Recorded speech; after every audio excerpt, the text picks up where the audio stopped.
मी राजकारणातून निवृत्त होण्याचा विचार करतोय असं मी विधान केलं आणि त्याच्यावर त्यांनी वडिलकीचा सल्ला म्हणून माझ्याबद्दल अतिशय गौरवोद्गार विधानामुळे राजकीय वर्तुळात मोठी खळबळ उडालेली आहे. छगन भुजबळ असं म्हणतात की भास्कर जाधवांचं हे वय नाही राजकारणामधून निवृत्ती घेण्याचं. मी माननीय भुजबळ साहेबांचा आभारी आहे. मी राजकारणातून निवृत्त होण्याचा विचार करतोय असं मी विधान केलं आणि त्याच्यावर त्यांनी वडिलकीचा सल्ला म्हणून माझ्याबद्दल अतिशय गौरवोद्गार आणि मी राजकारणामध्ये अजून टिकून राहिलो पाहिजे अशा पद्धतीची त्यांनी मनापासूनची भावना व्यक्त केली. मी स्वतः ऐकली, मी पाहिली. मी त्यांना धन्यवाद देतो की त्यांनी माझ्याबद्दल अशा पद्धतीची अपेक्षा व्यक्त केली. त्याबद्दल मी त्यांचा आभारी आहे. संजय राऊत यांनी आज सकाळी म्हटले की भास्कर जाधव यांना उद्धव ठाकरेंनी भेटीसाठी बोलवलं आहे. कधी जाणार आहात तुम्ही आणि काय तुमची नाराजी व्यक्त करणार आहात? मुळामध्ये ह्या नाराजीच्या बातम्या खास करून तुम्ही लोक दाखवताय त्या चुकीच्या आहेत.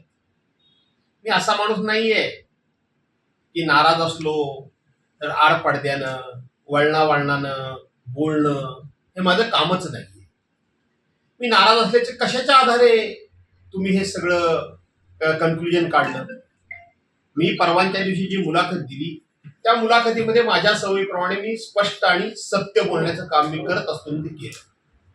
पण काल मी माझ्या मतदारसंघाचा फक्त आणि फक्त उद्याची जिल्हा परिषद आणि पंचायत समिती ही उद्धव बाळासाहेब ठाकरे यांच्या पक्षाची पुन्हा निवडून आली पाहिजे याकरता लावलेला मेळावा हा तुम्ही बघितला.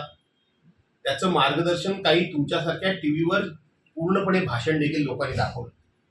कुठेतरी माझ्या नाराजीचा लवलेश तुम्हाला दिसला? मी नाराज कशाला आहे? आणि आत्ताच तुम्ही इथे आलेले आहात. इथं हे सदैवजी बेटकर बसले, ते आमच्या संपूर्ण रत्नागिरी जिल्ह्याचे संघटक म्हणून त्यांची निवड झालेली आहे. माजी उपजिल्हा प्रमुख इथे राजूशेठ भागवत बसले. माजी जिल्हा परिषद अध्यक्ष आणि माजी अध्यक्ष शंकरराव कांगणे तिथं बसले. दापोलीचे तालुका प्रमुख ऋषी गुजर तिथं बसले. चिपळूणचे तालुका प्रमुख बळीराम गुजर बसले. चिपळूणचे तालुका संघटक सुधीरभाऊ शिंदे बसले. इथं आमचे खेडचे संजय गोलतकर बसले. दुसरे आमचे मंडणगडचे तालुका प्रमुख संतोष गोवळे बसले. हे कशा करता बसलेत? मी नाराज आहे म्हणून बसले? तर उद्या जिल्हा परिषद पंचायत समित्या आणि ज्या नगरपालिकेच्या निवडणुका आहेत त्या निवडणुका जिंकण्याची मी जबाबदारी उचलायचं ठरवतोय. मी उचलण्याचा निर्णय करतोय आणि जर मी ही जबाबदारी घेणार असेल तर मला माझ्या पद्धतीप्रमाणे माझ्या सहकाऱ्यांची पहिल्यांदा बोलायची सवय आहे. आताही काही चिपळूणचे प्रतापराव शिंदे वगैरे सगळे येत आहेत. मला सवय आहे. मला सवय ही नाहीये की परस्पर एखादा निर्णय घोषित करा, परस्पर एखादी भूमिका जाहीर करा. हा माझा स्वभाव नाही. माझी कार्यपद्धती आहे की सर्वांशी बोलून सर्वांना विश्वासात घेऊन आपला निर्णय हा योग्य आहे की अयोग्य आहे हे पडताळून बघून मग निर्णयाप्रती यायचं. आणि म्हणून मी नाराज आहे या बातम्यांमध्ये काडीचं तथ्य नाही.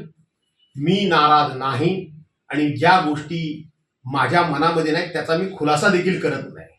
त्यामुळे माझ्या वक्तव्याबद्दल कोण सातत्यानं काही बोलत असेल तर त्याबाबत फार भाष्य करण्याची मला आवश्यकता वाटत नाही. पण सर तुम्ही म्हणालात की 8